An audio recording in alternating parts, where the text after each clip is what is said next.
Jan, if we look at the first quarter growth versus quarter four growth in 2010, there was a slowdown there. Is this a trend that is likely to persist quarter on quarter going into quarter two? I think the stronger trend will continue into the second quarter, possibly even into the third quarter.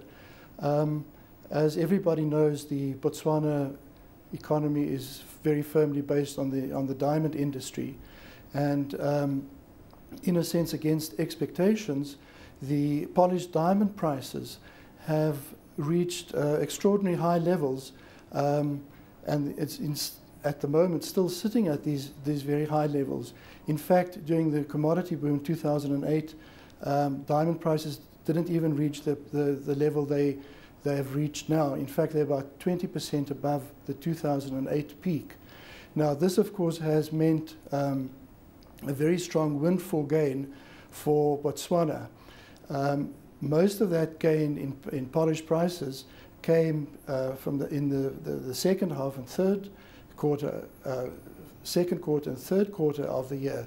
So the benefits, I think, are still accruing. The diamond mining sector, well, mostly the mining sector, mostly diamonds, grew by something like 7.2% in the first quarter of this year over the first quarter of 2010. But of course, in terms of output, the mining sector represents something like 30% of GDP. The non-mining sector has also grown very well. For example, the construction sector grew by something like 26% in the first quarter. Hotels, trade and hotels, which is a proxy for the tourism sector, grew something like 4.1%, and other sectors also contributed to output growth. I think in the second quarter, many of these trends are likely to continue, but I think the strong growth in the diamond sector, buoyed by high diamond prices, are likely to continue. Now, a Botswana minister said how the renewed talks of a double-dip recession have really been hanging over government's head, and we saw how sharply diamond prices fell off as a result of the financial crisis. Going forward, you say that the diamond prices are sitting at such elevated levels now, but of course very sensitive to the global growth picture. Is this a concern?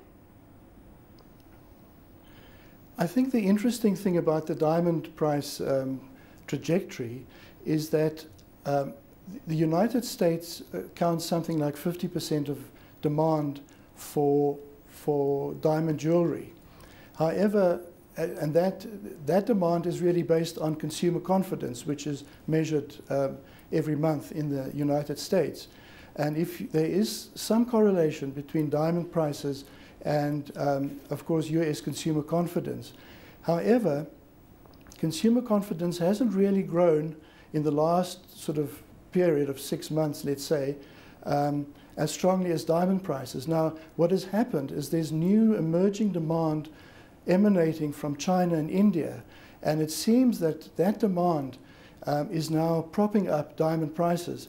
So there's this playoff between emerging demand from China and India set off against, in a sense, stagnant demand emanating from the United States.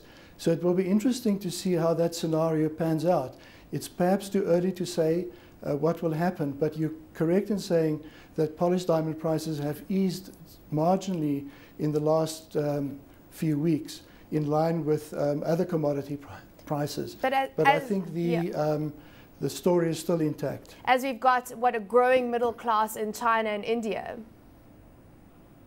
That's correct, yeah. Let's move on to inflation, jumping by 100 basis points in August, 8.7%, the level it came in, moving very close to the benchmark interest rate of 9.5%. What's pushing inflation? Is it from the supply side or the cost side?